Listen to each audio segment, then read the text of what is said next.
Gusto ko pong susugan o bigyan ng diin pa yung kanyang iniwan nung isang linggo. So itutuloy po natin ngayon yung tatalakayin natin tungkol sa resurrection, tungkol sa muling pagkabuhay.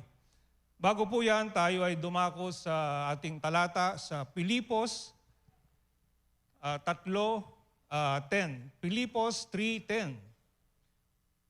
Dalawang verse po yung babasahin natin ngayon, Philippians 3:10 and 1 Peter 1:3. Ang sabi po dito, ang tanging hangarin ko ngayon ay lubusang makilala si Kristo, maranasan ang kapangyarihan ng kanyang muling pagkabuhay.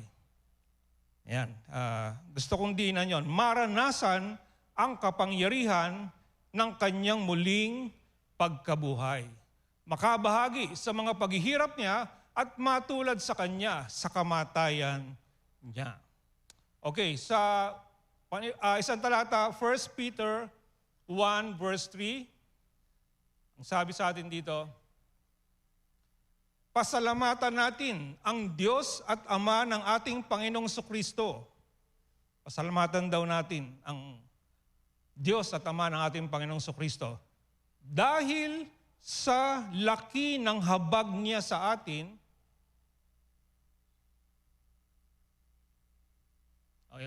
dahil sa laki ng habag niya sa atin, tayo'y binigyan niya ng isang panibagong buhay sa pamamagitan ng muling pagkabuhay ni Jesucristo mula sa libingan, at ito ang nagbigay sa atin ng isang buhay na pag-asa. Maraming salamat, Panginoon, sa mga talatang binigay niyo sa amin ngayong hapon. Tunay po na ito ay kalakasan, ito ay kasiglahan. Ama, kami ay nabubuhay hindi lamang sa tinapay lamang, kundi sa bawat salita na lumalabas sa iyong bibig. Kaya po, sa hapong ito, dalangin namin na ikaw ang patuloy na magpaliwanag, magbigay ng kaliwanagan tungkol sa lahat ng katotohanan na inyong binibigay sa amin sa araw na ito. Maluwalhati ka sa aming kalagitnaan, matatag ang iyong mga anak, maging ang iyong kabutihan at ang iyong kaharian ang siyang magliwanag sa bawat isang anak mo na nandito ngayon. At kung kayo ay sumasangayon, maaari po bang sabihin ninyo ng Amen? Amen. Amen. Thank you po.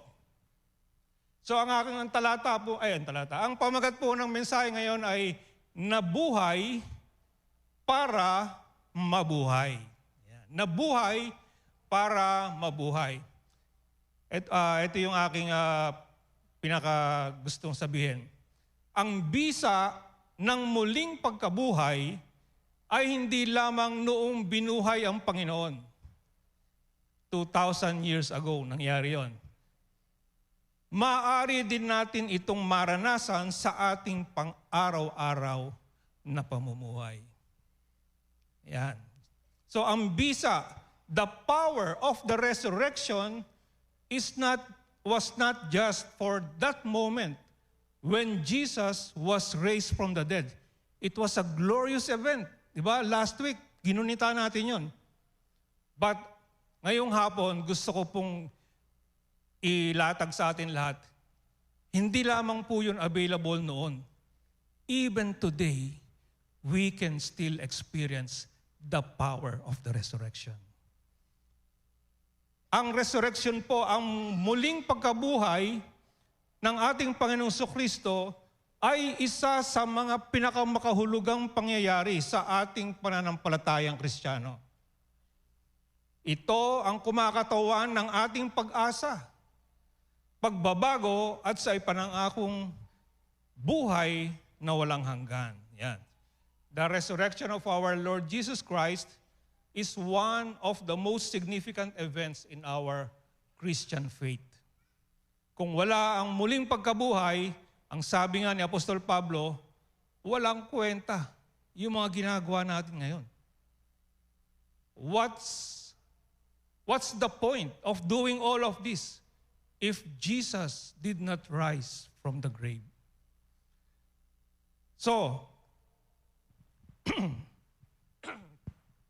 kung ating maunawaan ang tunay na kahulugan ng muling pagkabuhay, ito ay magbibigay sa atin ng malalim na pakinabang para sa ating pagiging mananampalataya kay Hesukristo. If we will truly understand the meaning of the resurrection of Jesus, it will help us grasp the deep impact that the resurrection has on our lives. Excuse me.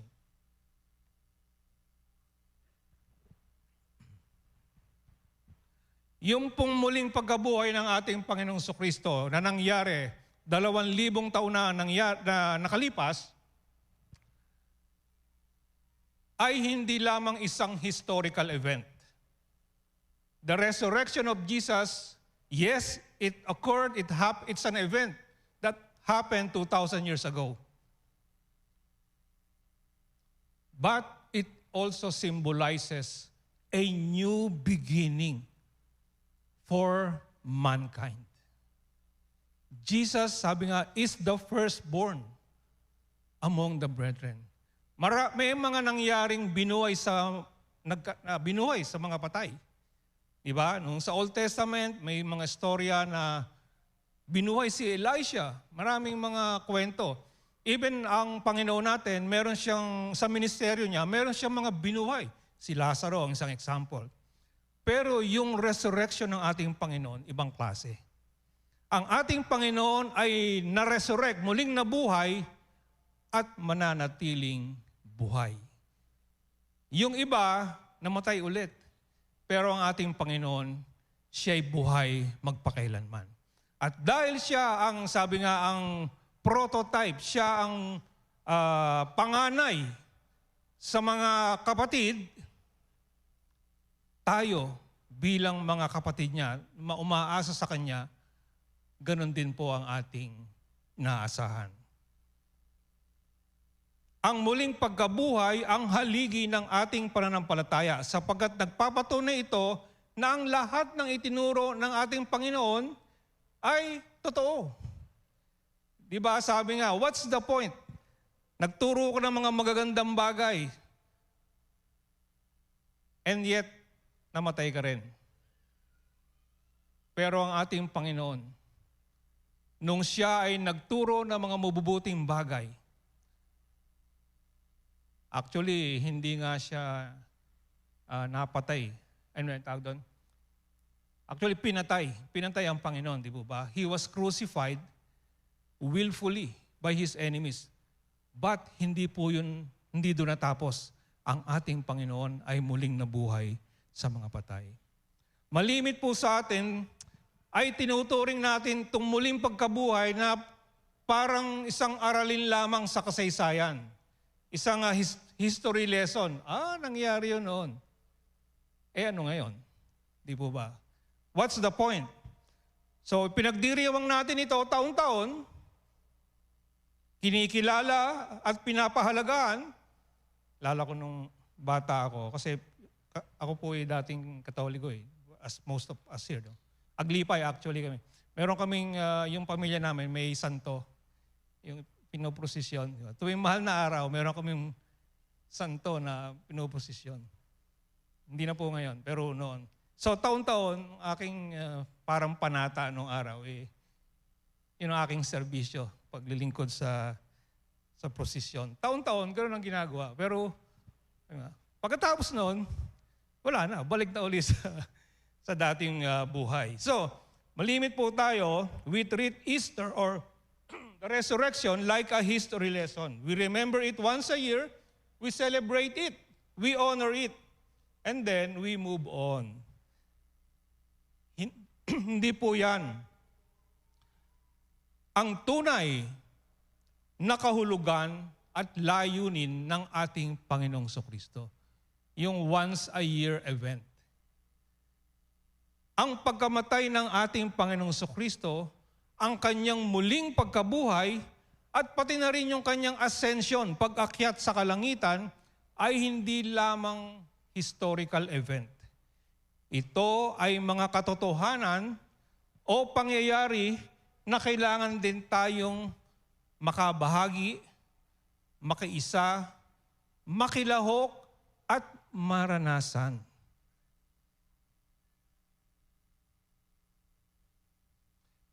Yan pong mga realidad na yan, yung katotohanan ng kamatayan, muling pagkabuhay, at pag-akyat ng ating Panginoon, yan po ay available sa bawat sumasampalataya sa ating Panginoong Kristo. Hindi lamang po tuwing mahal na araw, kundi sa bawat araw na ikinabubuhay ng mga tagasunod ni Kristo. Meron po ba ditong tagasunod ni Kristo? Hallelujah. Parang kokonti Dalangin ko na pagkatapos ng mensaheng ito, lahat tayo ay maging tagasunod ng ating Panginoong Kristo. Okay, so dahil yang pong katotohanan yan, the death, the resurrection, and the ascension, they are resources mula sa langit. The best way for us to honor what Jesus did for us, what Jesus has done for us, is to bring those realities into our lives. So, ito, tinagalog ko. Higit na ikalulugod ng ating Panginoon kung ang lahat ng kanyang pinaghirapan ay mapapakinabangan ng kanyang mga mahal sa buhay.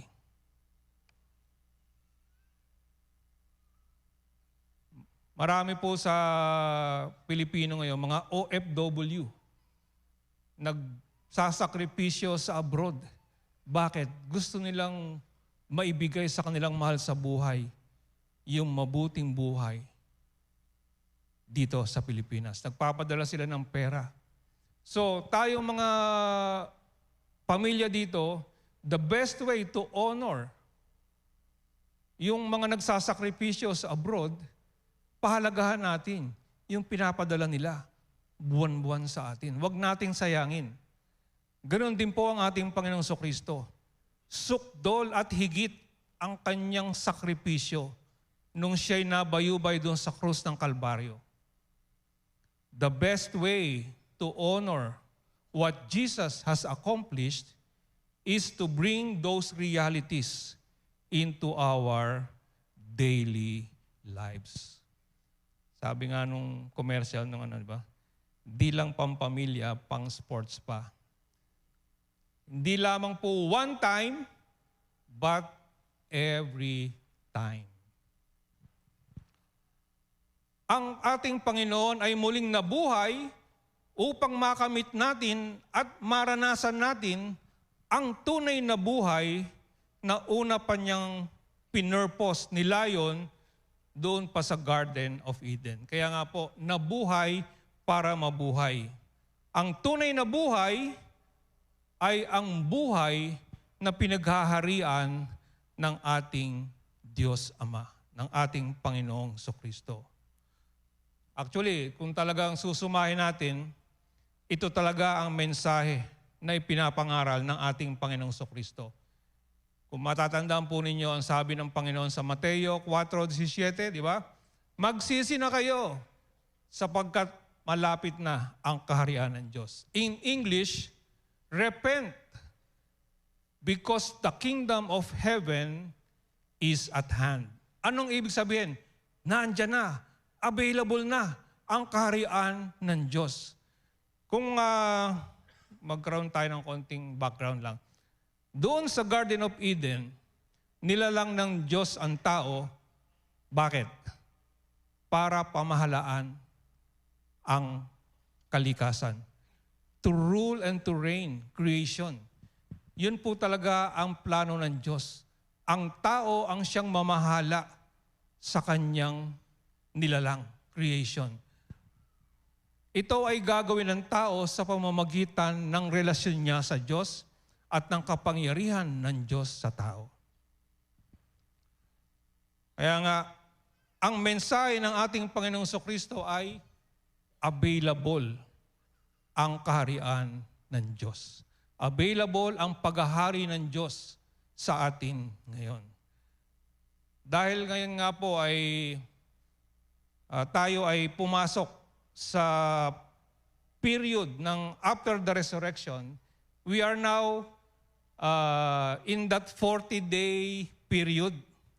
Matatanda ninyo, di ba? Nung ang ating Panginoon ay nabuhay sa mga patay, siya ay nagpakita sa mga tao for the period of 40 days. So parang ngayong panahon ito, ang ating Panginoon ay, ito yun, di ba? Yung the period after the resurrection. Papunta tayo doon sa Pentecost, which is 50 days after Passover or 50 days after the resurrection. So puntahan po natin yung account doon sa Acts chapter 1 verse 3. Ang sabi doon, sa loob ng 40 araw, nagpakita siya, si Jesus, sa kanila.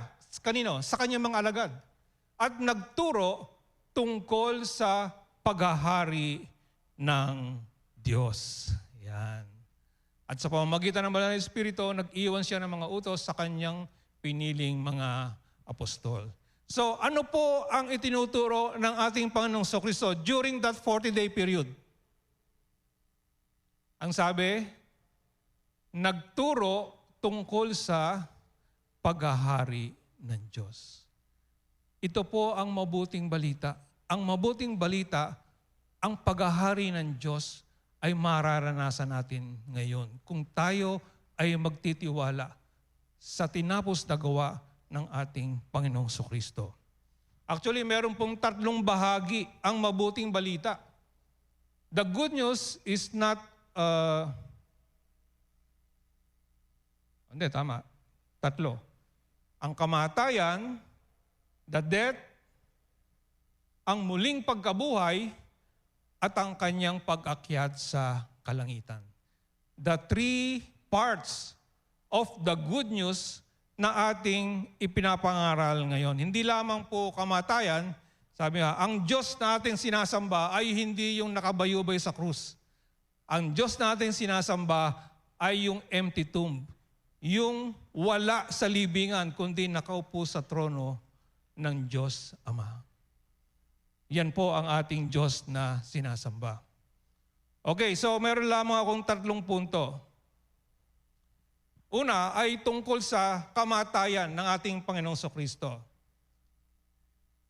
Ang sabi po sa atin sa Mateo 16, 24 at 25, ang sabi, at sinabi ni Jesus sa kanyang mga alagad, ang sino mang gustong maging alagad ko, ay kinakailangang itakwil ang kanyang sarili, pasanin ang kanyang krus, at sumunod sa akin. Itinuturo po ng ating Panginoon na kung nais natin na maranasan ang tunay na buhay na inaalok ng Diyos Ama, ang buhay na pinaghaharian ng kanyang kaharian, kinakailangan nating itakwil ang ating sarili. We must die to ourselves. So kung paano ang ating Panginoong Kristo ay namatay, bakit ba siya namatay? Para pagbayaran yung kasalanan, para yung lahat ng mga claims against us ay mawala na. Wala nang habol ang kalaban. Binayaran niya, namatay siya para wala nang habol ang demonyo. Kung matatandaan po ninyo yung istorya doon sa Chronicles of Narnia, kanina lang pinag-usapan namin mag-asawa. Yung Chronicles of Narnia, di ba, meron doon yung magkakapatid na 3 bida, di ba? Merong isa doon nagtakwil, si Edmund. Si Edmund sumanib doon sa Wicked Witch. So, ang ginawa po ni Aslan, sino pamilyar dito sa parang... So, anong ginawa ni Aslan, di po ba? Akala nung witch, hawak na niya yung si Edmund. Pero hindi alam nung witch na si Aslan ay handang mamatay. Mamatay kapalit ni Edmund upang yung claims nung witch against Edmund mawala na. Ganun po ang ating Panginoong Kristo. Siya ang namatay, nag-alok ng kanyang sarili bilang kapalit natin upang anumang mga claim ng kaaway sa atin, wala ng bisa. So, tuwing merong ipapakita ang demonyo sa inyo, ito ka, ipakita mo ang kamatayan ng ating Panginoon. Ito ako. Ako ay namatay na kay Kristo. At ngayong ako'y nabubuhay, ang aking kinabubuhay ay hindi sa kakayahan ko, kundi sa aking pananampalataya sa tinapos na gawa ng ating Panginoong Kristo. Kaya nga po, sabi ko kanina doon sa ating worship, sa kahulihan ng lahat, wala tayong magagawa kundi ialay natin ang ating mga corona, ating mga accomplishment, achievements sa paanan ni Jesus sapagkat napakadakila ng kanyang ginawa sa atin. Si Jesus, gano'n na lamang ang kanyang pag-ibig sa atin. Ibinigay niya ang kanyang sarili upang tayo ay makaranas ng tunay na buhay na inaalok ng Diyos sa lahat ng sa Kanya ay mananampalataya. Ang sabi po sa unang Pedro 2:24, sa Kanyang pagkamatay sa krus, pinasan niya ang ating mga kasalanan. Yun. Yung sinasabi ko kanina. Upang tayo'y mamatay na sa kasalanan at mamuhay ng ayon sa kalooban ng Diyos. Sa pamamagitan ng kanyang mga sugat, kayo'y pinagaling.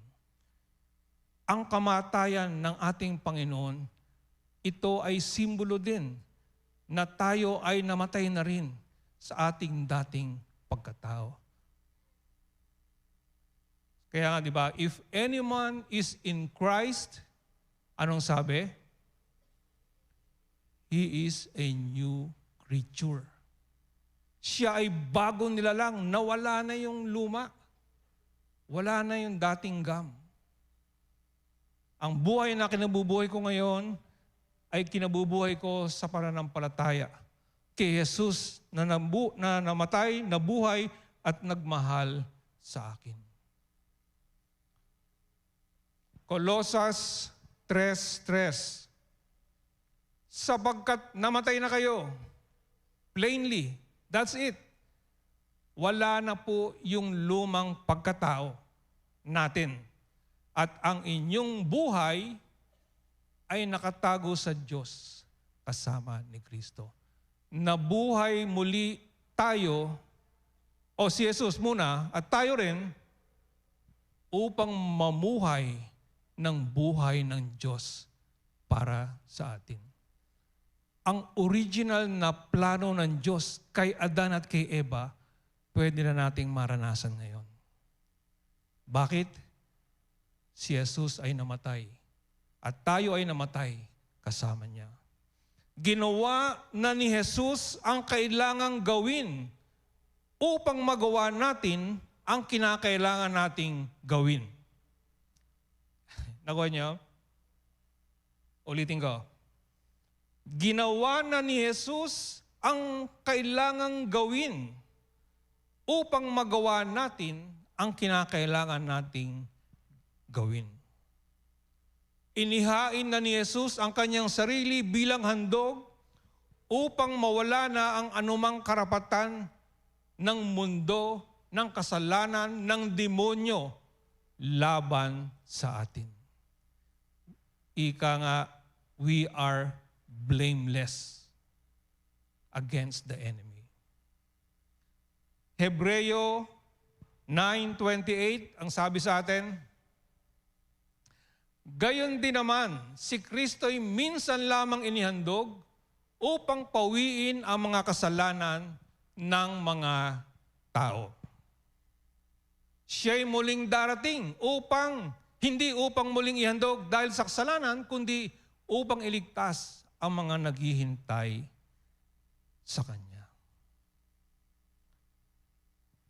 Colosas 3:5.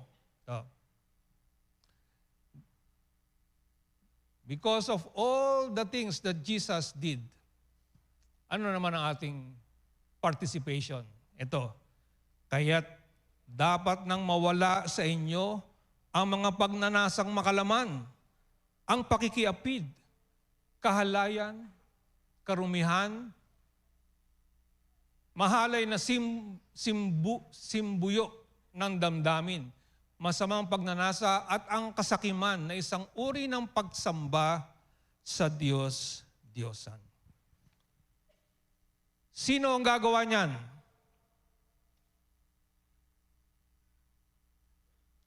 Tayo. Hindi ang Diyos. Ginawa na ni Jesus, ginawa na ng Diyos ang kanyang parte.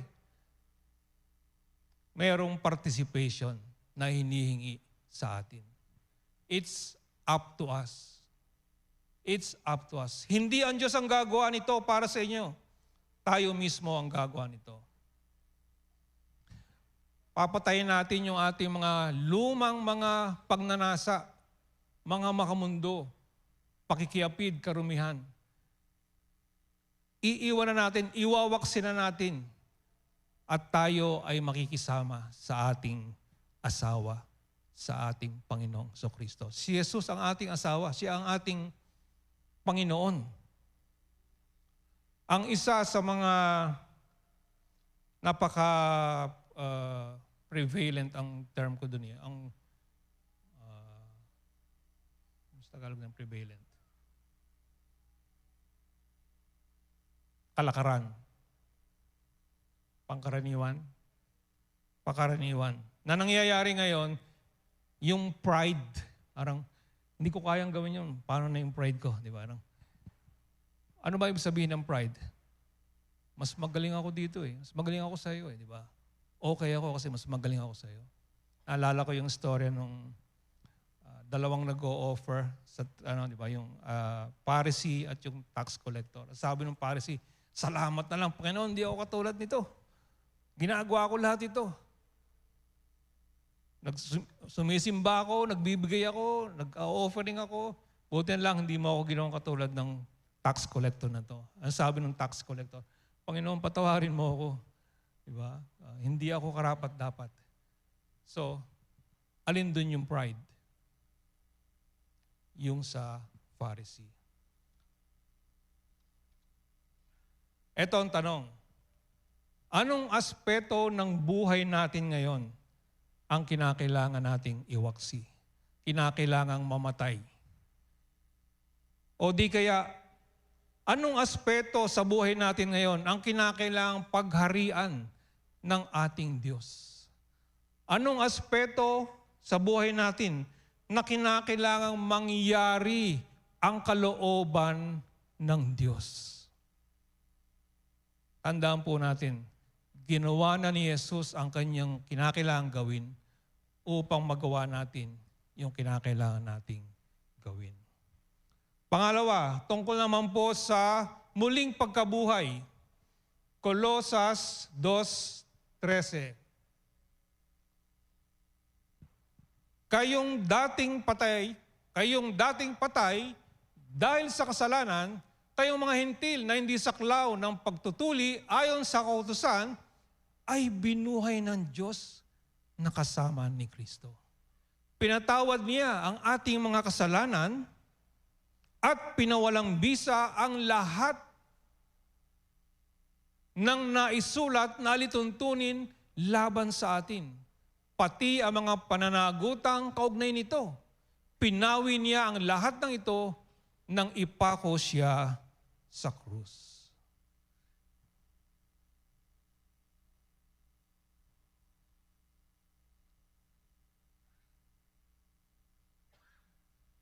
So ang ating Panginoong Jesucristo, sabi ko nga kanina, ginawa na niya yung kinakailangang gawin para sa atin upang magawa natin yung kinakailangan nating gawin. Binayaran na ni Jesus ang lahat nating pagkakautang. Di ba napakagandang balita nun? Binayaran na ni Jesus lahat ng ating pagkakautang. Huwag na tayong mangutang. Hindi po yan ang kalooban ng Panginoon. Pinatawad na tayo sa ating mga kasalanan. Inalis na ng Diyos ang naghaharang sa atin upang maranasan natin ang tunay na buhay. Binuhay para mabuhay. Sabi nga ng ating Panginoon, I came so that you may have life. Hindi binuhay para magdusa. Binigyan tayo ng panibagong buhay upang maranasan natin ang tunay na buhay na unang nilayon, pinlano ng Diyos para sa atin. Kung ikaw ay merong anak na naaksidente, nasa ICU, matutuwa ka ba na ang anak mo ay ano ba to?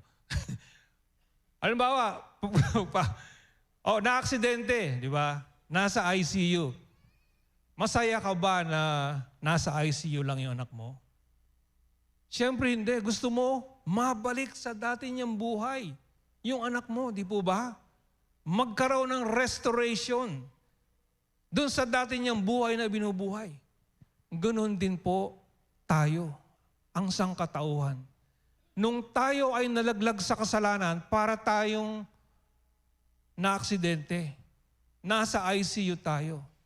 Subalit ang ating Ama. But God, sabi nga, who is rich in mercy because of His great love toward us. Jesus died so that we can experience the true life. Ang ating Panginoon ay nag-alay ng kanyang sarili upang mawala tayo sa ICU, upang tayo ay ma-restore sa dati nating buhay. Yan po ang kahulugan ng resurrection, ng muling pagkabuhay. Si Jesus ay nabuhay para mabuhay, ganon din naman ang lahat ng sa Kanya ay nananampalataya. Kung kayo ay nananampalataya sa tinapos na gawa ni Jesus, kung ano ang nangyari kay Jesus, ganon din ang mangyayari sa atin. Colosas 2:6, sapagkat tinanggap na ninyo si Kristo Jesus bilang Panginoon, yamang tinanggap na ninyo si Kristo Jesus bilang Panginoon, mamuhay kayo na may pakikipag-isa sa Kanya. Yung pong muling pagkabuhay ng ating Panginoong Kristo, hindi lamang po yan 2,000 years ago nangyari. Ang lahat ng nakikiisa kay Kristo, maaaring makaranas ng muling pagkabuhay. Ang sabi sa Efeso 4:22, iwan na ninyo ang dating pamumuhay. Hubarin na ninyo ang inyong dating pagkatao na nasisira dahil sa masasamang pagnanasa. Magbago na kayo ng diwa at pag-iisip. Yun yung ibig sabihin ng repent. Magbago na kayo ng akala. Ano man ang inyong akala ngayon, ang sabi ng Biblia, magbago kayo ng diwa at pag-iisip. At ang dapat ninyong isuot ay ang bagong pagkatao na nilikhang kalarawan ng Diyos. At ang dapat ninyong isuot ay ang bagong pagkatao na nilikhang kalarawan ng Diyos at nahahayag sa matuwid at banal na pamumuhay ayon sa katotohanan. So, meron tayong huhubarin at meron tayong isusuot. Diba? Ang sabi sa English, put off and put on. Hindi po Diyos ang gagawa niyan. Tayo. Tayong may participation. Gusto mong makaranas ng paghahari ng Diyos? Participate. Do what you need to do. And God's grace is always available. Sabi, hindi ko kaya. Sabi niya, Gusto kong bumait pero di ko magawa. May biyaya ang Panginoon. As long as you are willing, God is committed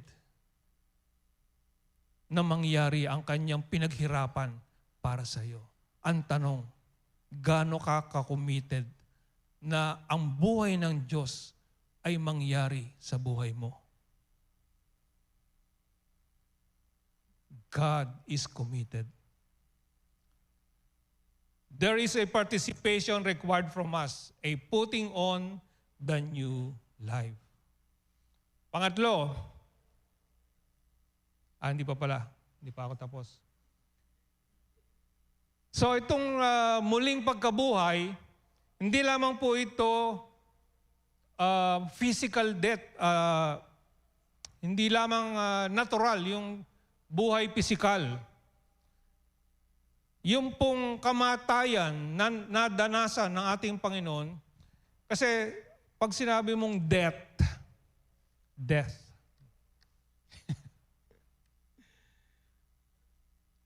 Ang ibig sabihin nun ay katapusan ng isang bagay. Diba? When you say death. Ibig sabihin nun, the end of things. Di ba minsan parang gusto mo nang mag-quit? Are there times you want to walk away from a relationship? Meron bang mga pagkakataon na gusto mo nang tigilan? Wala na, nakakapagod na, ayoko na talaga. Death is trying to infiltrate your life. But the good news is the resurrection from death gives us the power. Ika nga doon sa may second wind. Bakit kamo? May biyaya ang Panginoon para malampasan natin anumang bagay na nagsusubok, nagtatry, na nakawan tayo, na putulin anuman ang nais ng Diyos na gawin natin. Death will try, but there is a resurrection from death. Jesus' resurrection is available para sa atin.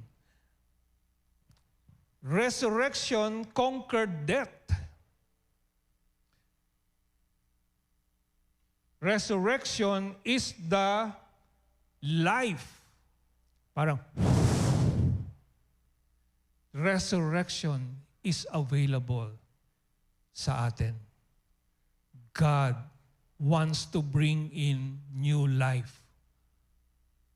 Anumang bagay na nagtatry na putulin para sa atin.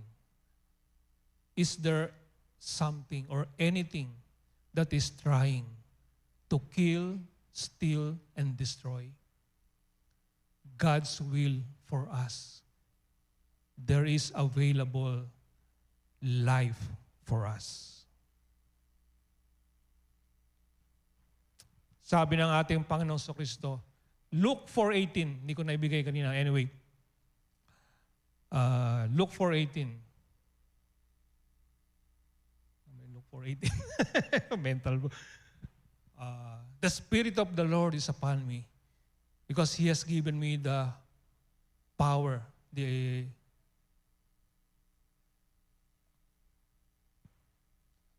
Sumasa akin ang Espiritu ng Panginoon dahil pinili niya ako upang ipangaral sa mga duka ang magandang balita. Sinugo niya ako upang ipahayag sa mga bihag na malaya na sila at ang bulag na makakakita na sila. Sinugo rin niya ako upang palayain ang mga inapi. At ipahayag na dumating na ang panahon ng pagliligtas ng Panginoon. Ang gusto kong bigyan ng pansin dyan yun He heals the brokenhearted. He heals the brokenhearted. Luke 4:18 nga ba yun? Si Jesus ay naparito upang pagalingin tayo sa brokenness natin. Ano ba yung brokenhearted? Yung wala ka ng, sabi nga, tuyo-tuyo na yung damdamin mo. Parang, Jesus came to breathe in new life to us.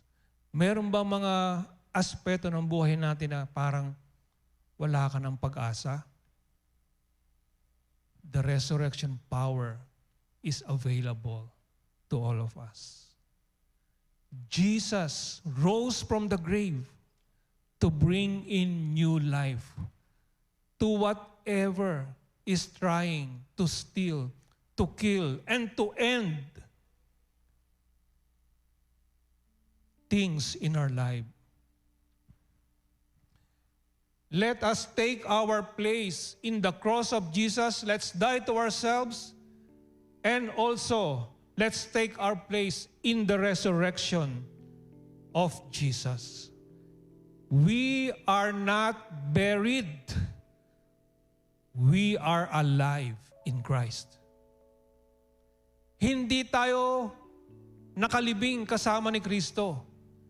Tayo ay muling binuhay. Hindi ka na patay ngayon. Mayroong bagong buhay na inilalaan ang Diyos para sa iyo. Yan po ang mabuting balita. You don't have to stay the same. There is new life available. And lastly, yung pangatlo, yung pag-akyat ng ating Panginoon. There is authority in the ascension of Jesus. Ephesians chapter 2, verse 1 to 7. 1. Nung unay patay kayo dahil sa inyong mga pagsuway at mga kasalanan. Then let's jump to verse 3.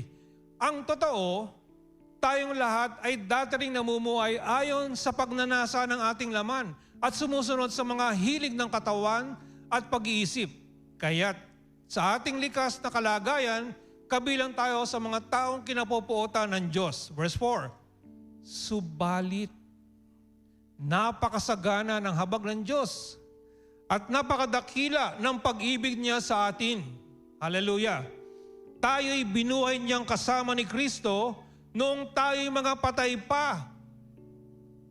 Dahil sa ating pagsuway, naligtas nga kayo dahil sa kanyang kagandahang loob. Dahil sa ating pakikipag-isa kay Kristo Jesus, tayo muling binuhay na kasama niya upang mamunong kasama niya sa kalangitan. Yan yung gusto kong pagdiinan.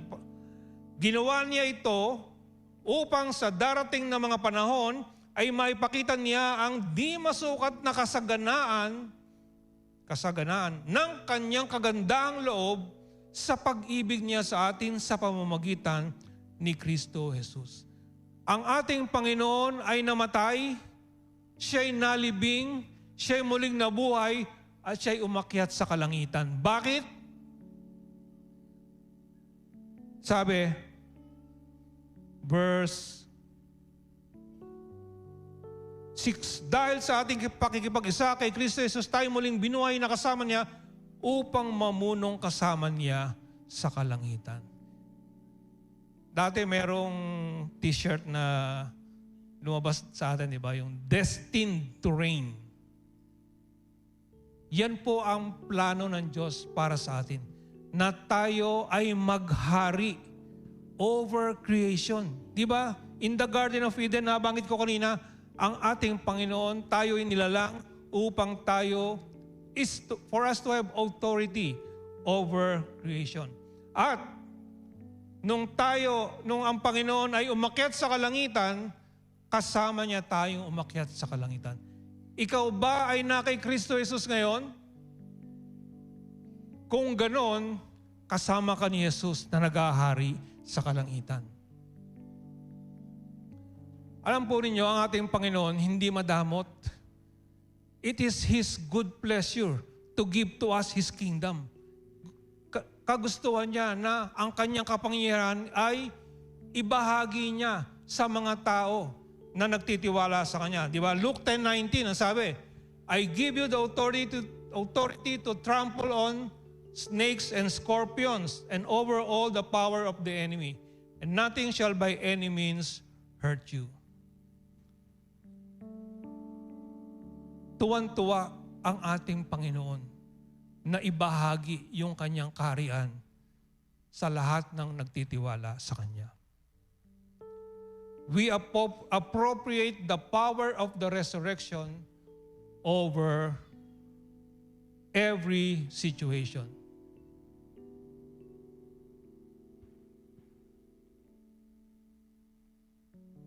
Ang tanong, anong aspeto sa buhay natin ngayon ang sa tingin natin ay kailangan natin ang tagumpay sa ating pamumuhay?